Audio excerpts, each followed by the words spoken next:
اشراق کی نماز کا وقت اور فضیلت۔ اشراق کی نماز کے بارے میں تفصیل سے بتا دیں، اسے کب پڑھنا چاہیے اور اس میں کتنی رکعتیں ہوتی ہیں اور اس کی کیا فضیلت ہے۔ احتشام صاحب مہاراشٹر سے۔ رسول اللہ صلی اللہ علیہ وسلم نے فرمایا جو فجر کی نماز کے بعد اپنی جگہ پر بیٹھے بیٹھے اللہ کا ذکر کرے، پھر جب سورج طلوع ہو جائے تو 2 رکعت پڑھے تو اسے ایک حج عمرے کا ثواب ملتا ہے۔ بہت بڑی فضیلت ہے۔ تو یہ 2 رکعت کے بارے میں آتا ہے۔ اچھا، اور اس کا جو وقت شروع ہوتا ہے یہ سورج طلوع ہونے کے تقریباً 15 منٹ بعد، اور یہ ہر علاقے میں مختلف ہوتا ہے۔ یعنی جب سورج میں تھوڑی سی تیزی پیدا ہو جائے، یعنی ایک نیزہ سورج بلند ہو جائے، تو اس وقت اشراق کا وقت شروع ہوتا ہے۔ رہتا کب ہے؟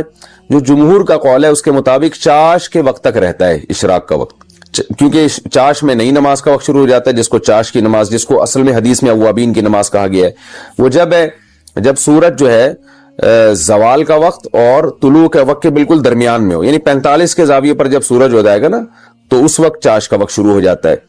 اور بعض علماء کی رائے یہ ہے کہ یہ چاشت اور اشراق ایک ہی نماز کے 2 نام ہیں۔ بعض عرب علماء کی یہ بھی رائے ہے، اور اشراق اور چاش الگ الگ نمازیں نہیں ہیں، وہ ایک ہی نماز ہے۔ مجھے اب چونکہ بہت زیادہ میں نے اس مسئلے میں تحقیق نہیں کی ہے تو میں نے صرف ایک رائے آپ کو بتا دی ہے۔ ایک عالم نے مجھے اس کے دلائل بھی بھیجے تھے، لیکن جو جمہور کا قول ہے میں نے اس کے مطابق آپ کو جواب دیا ہے کہ اشراق کا جو وقت شروع ہوتا ہے طلوع آفتاب سے لے کے چاش کے وقت تک، اور چاش کا وقت پھر زوال تک ہوتا ہے۔ تو جو علماء چاش کی اور اشراق کی نماز ایک ہی کہتے ہیں، وہ کہتے ہیں زوال سے پہلے بھی اگر آپ پڑھ لیں گے تو اشراق کا ثواب مل جائے گا۔ اشراق، چاشت اور اوابین کی نماز کا وقت اور رکعت اور نیت کیا ہے؟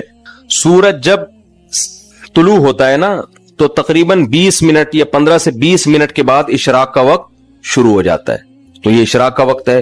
چاش کا وقت جب ہوتا ہے جب سورج 45 ڈگری پہ ہو، یعنی سورج طلوع ہونا اور ظہر کا وقت جو بالکل بلندی پر ہوتا ہے اس کے جب بیچ میں ہوگا تو چاش کا وقت۔ اور بعض علماء کہتے ہیں، عرب میں بعض علماء کی رائے چاش اور اشراق ایک ہی نماز ہے، یہ بھی رائے ہے، لیکن جمہور اسی رائے کے قائل ہیں کہ چاشت الگ ہے اور اشراق الگ ہے۔ آگے ہے اوابین۔ یہ جو چاش کی نماز ہے اسی کو حدیث میں اوابین کہا گیا ہے۔ حین ترمض الفصال حدیث کے الفاظ ہے، جب خوب روشنی ہو جاتی ہے نا تو اوابین مغرب کے بعد جو 6 رکعت نفل پڑھی جاتی ہے وہ اوابین نہیں ہے۔ سمجھتے ہو؟ اس کو لوگ اوابین کہتے ہیں پیار سے، جیسے پیار سے تو کسی کو بڑی عمر کے آدمی کو بھی منو کہہ رہے ہوتے ہیں نا لوگ مٹھو کہہ رہے ہوتے ہیں، تو پیار سے تو گورنمنٹ کی طرف سے کوئی پابندی نہیں ہے، آپ کچھ بھی کہہ سکتے ہیں، لیکن حدیث میں جو اوابین کی نماز ہے وہ اشراق کو کہا گیا ہے۔ سمجھتے ہو؟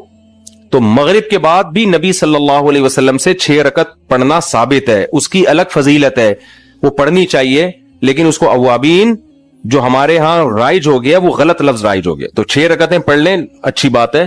ان 6 رکعتوں میں مغرب کی 2 سنتیں مؤکدہ بھی شامل ہے، یعنی مغرب کے بعد 2 رکعت پڑھیں سنت مؤکدہ، اور پھر 2 رکعت پھر 2 رکعت، تو یہ ٹوٹل 6 رکعتیں ہو جائیں گی، تو اس سنت کو زندہ کرنے کا ثواب مل جائے گا جو رسول اللہ صلی اللہ علیہ وسلم کی سنت ہے۔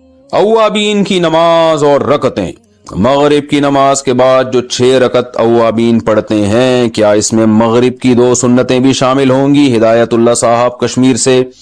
ہدایت اللہ بھائی، مغرب کے بعد آپ صلی اللہ علیہ وسلم سے 6 رکعتیں ثابت ہیں، اور ان 6 رکعتوں میں یہ مغرب کی 2 سنت مؤکدہ بھی داخل ہیں، ان کی بڑی فضیلت ہے، 6 سے زیادہ بھی ثابت ہیں، تو اس لیے 6 کم سے کم پڑھ لینی چاہیے مغرب کے بعد، اور زیادہ پڑھیں تو بہت اچھا ہے۔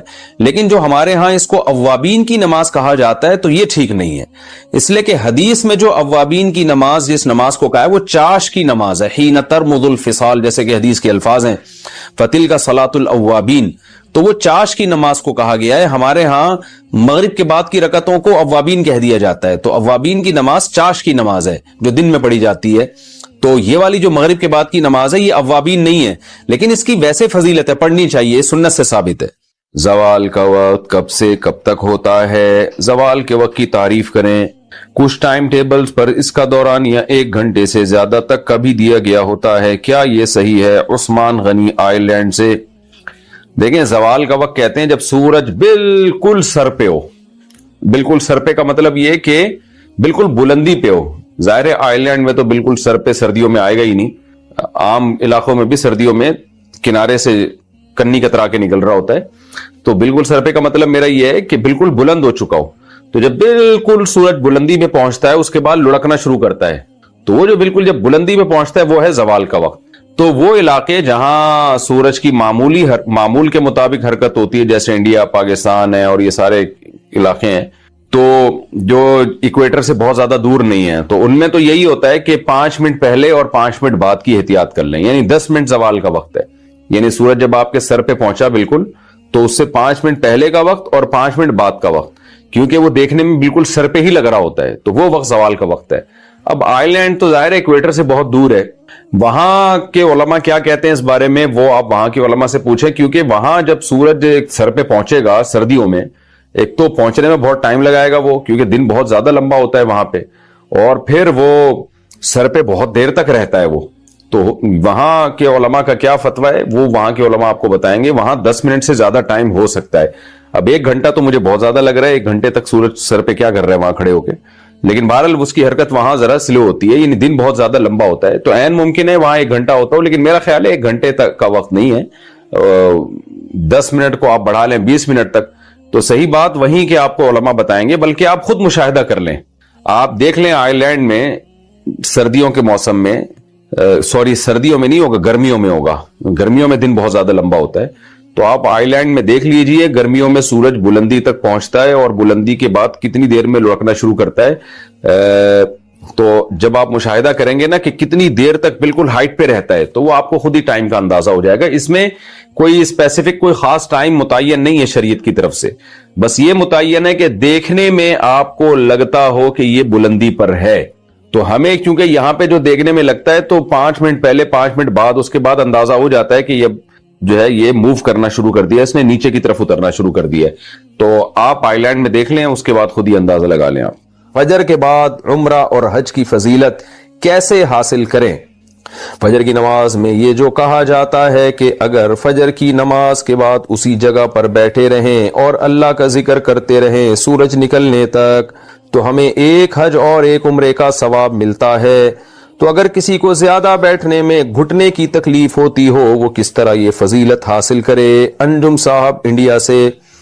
وہ گھٹنا فولڈ نہ کرے، گھٹنا پھیلا دے، آگے قبلے کی طرف گھٹنا کر لے. نماز میں صف میں قبلے کی طرف اگر کوئی عذر ہو تو پاؤں کر کے بیٹھ سکتے ہیں، اور اگر پھر بھی تکلیف ہو رہی ہے تو ایسی کرسی استعمال کر لے جس پہ ٹیک لگا سکتے ہیں، جس کے پائے نہیں ہوتے. مسجدوں میں پائے والی کرسیوں پہ بیٹھنا یہ بہت عجیب سی ایک رسم ہمارے معاشرے میں چل چکی ہے جو قابل ترک ہے، اس کو چھوڑ دینا چاہیے. تو حتی الامکان زمین پہ بیٹھیں. یہ بھی ممکن نہیں ہے تو کرسی پہ بیٹھ جائے گھٹنے کا مریض، تو اللہ سے امید ہے انشاءاللہ اس کو وہی ثواب مل جائے گا جو ایک صحت مند آدمی کو زمین پہ بیٹھ کے اشراق کا انتظار کا ثواب ملتا ہے. اچھا بھائی، حرام پروڈکٹ فروخت کرنے والی کمپنی میں جاب کرنا. پاکستان سے کسی نے پوچھا ہے، مفتی صاحب کیا کسی ایسی کمپنی میں سوشل میڈیا مینیجر کے طور پر کام کرنا جائز ہے جو ایسی پروڈکٹس فروخت کرتی ہیں جن میں خنزیر بھی شامل ہوتا ہے؟ اگرچہ خنزیر اس کمپنی کی میجر پروڈکٹس میں شامل نہیں. اصل میں یہ کمپنی امریکہ میں ہے اور یہ چکن اور یہ پتہ نہیں کیا لکھا ہے ٹرکی کا بھی کام کرتے ہیں، لیکن چکن اور ٹرکی کے بارے میں مجھے یقین نہیں ہے کہ وہ ذبح کے اسلامی طریقے کو فالو کرتے ہیں یا نہیں. دیکھیں، مینیجر تو پورے کام کو مینیج کر رہا ہوتا ہے نا، تو اس کو تو گناہ میں براہ راست تعاون کر رہا ہے. وہ جیسے سودی بینک میں جو مینیجر ہے اس کی تنخواہ تو بالاتفاق حرام ہے. تو آپ چھوڑ دیں اس جگہ جاب کرنے کو، یعنی اس جاب کو چھوڑ دیں آپ، کیونکہ یہاں حرام گوشت دکھ رہا ہے اس کمپنی میں اور آپ اس میں ایک مینیجر ہیں. اچھا، لیکن آپ نے بتایا social media manager. Social media manager کا کیا مطلب ہے؟ بظاہر ایسا لگتا ہے کہ آپ اس کی پبلسٹی کے لیے، یعنی اس کو پبلش کرنے کے لیے، اس کمپنی کو پروموٹ کرنے کے لیے ہیں آپ. تو اس کا بھی یہی مسئلہ ہے کہ جب کمپنی پروموٹ کر رہے ہیں تو اس کی پروڈکٹ کو آپ پروموٹ کر رہے ہیں اور آپ خود اپنے اختیار سے یہ کام کر رہے ہیں، تو گناہ میں واضح طور پہ تعاون ہے، اس لیے یہ جائز نہیں ہے.